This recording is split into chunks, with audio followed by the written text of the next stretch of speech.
Bonjour à tous, ici Maxime Bizot, fondateur de fiche-droit.com et bienvenue à vous dans cette vidéo dans laquelle on va parler de l'arrêt Clément Bayard. L'arrêt Clément Bayard qui est donc un arrêt extrêmement célèbre, rendu par la Cour de cassation le 3 août 1915 et qui a permis de définir la notion d'abus de droit. L'abus de droit qui désigne l'usage abusif d'un droit, qui est le fait d'utiliser un droit en dehors des limites de son exercice. Et donc, cette notion d'abus de droit, elle permet de contrôler l'exercice des droits pour ne pas qu'il soit utilisé en vue de nuire à autrui. Et donc, c'est ce qu'on va voir dans cette vidéo. Et on commence donc avec, d'abord, les faits de l'arrêt Clément Bayard. Quels étaient les faits dans cette affaire Clément Bayard? On avait un propriétaire, M. Coquerel, qui avait installé sur son terrain, attenant à celui de son voisin, M. Clément Bayard, des carcasses en bois de 16 mètres de hauteur, surmontées de pics en fer. Et lors d'une sortie, le ballon dirigeable de M. Clément Bayard a heurté la construction sur le terrain de M. Coquerel et s'est déchiré. M. Clément Bayard, il a donc intenté une action en justice à l'encontre de M. Coquerel, afin d'obtenir la réparation des dommages causés par cette construction à son ballon dirigeable. Et par une décision en date du 12 novembre 1913, la Cour d'appel d'Amiens a considéré que M. Coquerel avait commis un abus de son droit de propriété. Puisque selon la Cour d'appel, le dispositif, la construction, ne présentait pour l'exploitation du terrain de M. Coquerel aucune utilité et avait été érigé dans l'unique but de nuire à M. Clément Bayard. Donc la Cour d'appel, elle se fonde sur deux critères pour caractériser l'abus du droit de propriété. Elle dit d'abord que la construction de M. Coquerel n'avait pour lui aucune utilité. Donc ici, on voit un premier critère qui est l'absence d'utilité de l'usage du droit pour le titulaire du droit. Et ensuite, le deuxième critère, c'est l'intention de nuire à autrui. En l'espèce, la Cour d'appel, elle relève que M. Clément Bayard, s'il avait édifié cette construction donc haute de 16 mètres et surmontée de pics en fer, eh ben, c'était pas pour rien, c'était pour nuire à son voisin, M. Clément Bayard, c'était en particulier pour, tout simplement, détruire son ballon dirigeable. Sans doute que M. Coquerel était contrarié par l'utilisation que M. Clément Bayard faisait de son ballon dirigeable, et donc, il avait édifié cette construction afin, tout simplement, de détruire le ballon dirigeable de M. Clément Bayard. Et donc, la Cour d'appel, elle relève ça, elle relève que M. Coquerel avait pour but de nuire à M. Clément Bayard. Et donc ces deux critères, absence d'utilité et intention de nuire au voisin, ça caractérise donc, selon la Cour d'appel, un abus du droit de propriété. Et c'est pour ça que la Cour d'appel condamne M. Coquerel à payer à M. Clément Bayard des dommages et intérêts, premièrement, et également l'oblige à enlever les pics en fer qui surmontent les carcasses en bois sur son terrain. Puisqu'effectivement, l'abus de droit peut être sanctionné de deux manières différentes. Premièrement, par la réparation en nature. Donc l'auteur de l'abus doit faire cesser l'abus en faisant disparaître sa cause. Donc là, en l'espèce, M. Coquerel avait été condamné à enlever les pics en fer. Et deuxièmement, donc la réparation en argent. Et donc, avec la réparation en argent, l'auteur de l'abus doit verser des dommages et intérêts à la victime pour l'indemniser. Et donc, en l'espèce, M. Coquerel avait également été condamné à payer à M. Clément Bayard des dommages et intérêts. Et donc, mécontent de cette décision de la Cour d'appel d'Amiens, M. Coquerel a décidé de se pourvoir en cassation.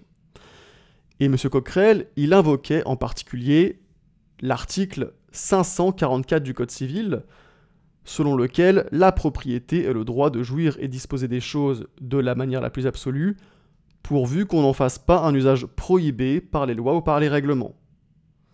Donc M. Coquerel, il soutenait que le droit de propriété est un droit absolu et que donc, en conséquence, son droit de propriété ne pouvait pas être limité et M. Coquerel, il soutenait donc qu'il était libre de construire ce qu'il voulait sur son terrain, qu'il était libre d'édifier n'importe quelle construction sur son terrain. Et donc, quel était le problème de droit dans cette affaire Clément Bayard ? Eh bien, la question qui se posait était de savoir si le droit de propriété est un droit absolu ou s'il existe des limites à son usage.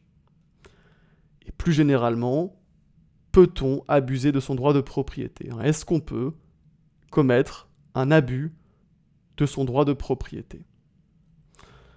Alors, concernant la solution de la Cour de cassation, eh bien, la Cour de cassation, elle a rejeté le pourvoi de M. Coquerel et elle a validé le raisonnement de la Cour d'appel.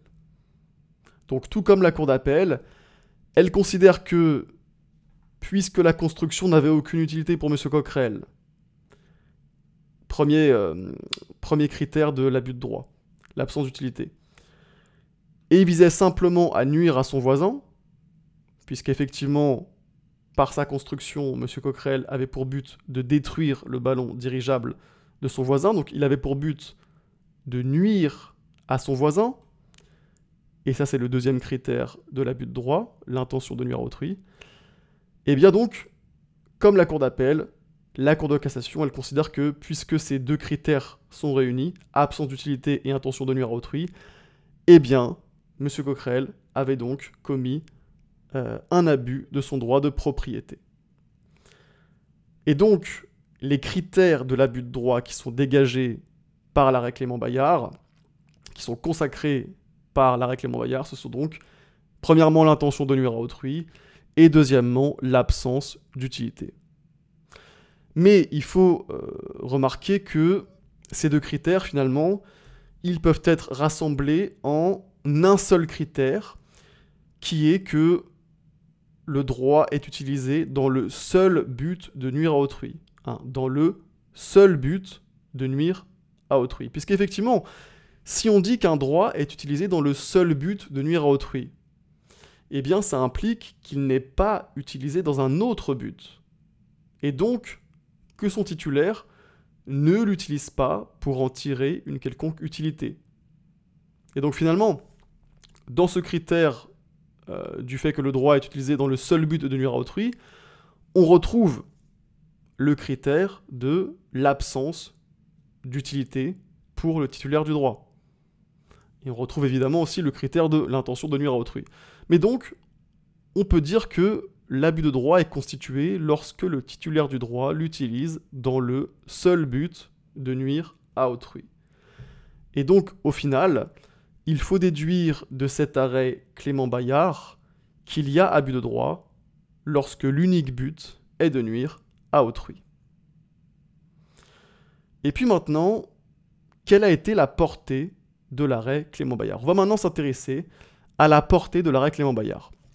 Mais juste avant, sachez que si vous voulez réviser efficacement vos cours de droit, eh bien, je propose des packs de fiches de révision dans les différentes matières de la licence de droit.